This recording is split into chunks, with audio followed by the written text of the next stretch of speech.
Gününüz aydın olsun millət. Bir video çıxdı qabağıma.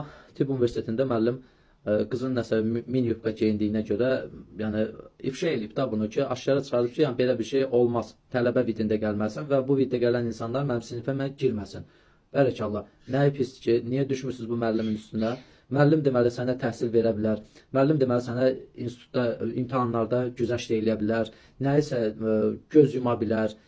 Hansısa vəziyyətini göz yuma bilər. Nə oldu sənin geyiminə qarışanda oldu pis müəllim. Hələ bir buna cinayət işi də açmağı tələb eləyir o valideynlər. Niyə ki, ay valideyn sən özün evdə qızına başa sala bilmirsən, geyim tərzini, Azərbaycan xanımı nə cür olmalıdır. Sən onu başa sala bilmirsən, müəllimi niyə günahlandırsan? Müəllim qeyrətli ailədə böyüyüb, qeyrətli nəslin nümayəndəsidir. Ona görə də onun pisinə gəlir. Burada nə var ki, qəbahət bir şey var.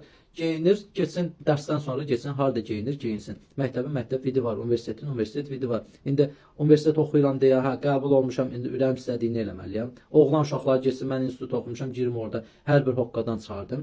Tək qıza aid deyil.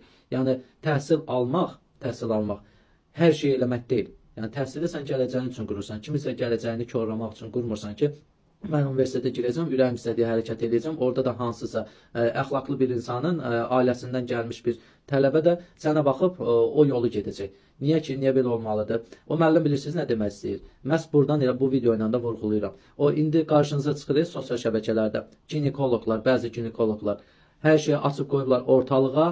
Mən kişiliyindən utanıram. Baboşlarla, bayram nurlularla bərabər onları da atıram bloka. Bezmişəm onları bloka atmaqda. Hər dəfədə biri çıxır. Ginekoloq olublar.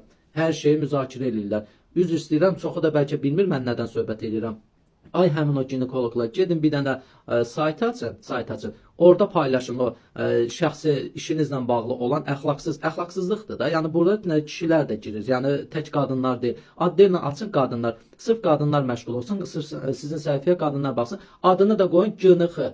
Belə bir şey qoyun ginekoloqlara aid. Hamı baxsın ora. Yəni o müəllim də onu tələb eləyir. Əziz millətim, müəllim də onu tələb edir ki, bir gün sən qısa yubqada, bar vidində, klub vidində gəlirsənsə, səhər sən hansı xəstənə hansı hörməti qoyacaqsan, səhər sən hansı viddə olacaqsan, həkim vidində, səhər sən hansı təhsil və yaxud da səhiyyə tədbirlərində hansı viddə olacaqsan, onu tələb edir də səndən.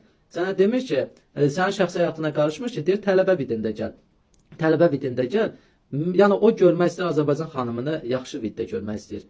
Və bu qədər. Bunun üstünə düşüb bu müəllimin qınamağın nə yeri var? Onun valideynin özünün vicdanı, kişiliyi olsa, heç o müəllim haqqında tədbir görməz. Sakitcənəm durur, hələ qeyrəti varsa, o qızını oradan çıxardar. Çıxardar ki, mən ucu pazar oldum. Mən ucu qızıma görə pazar oldum. Hələ bir gedib müəllimi məhkəməyə vermək istəyir. Bərəkallah. Nə bilim.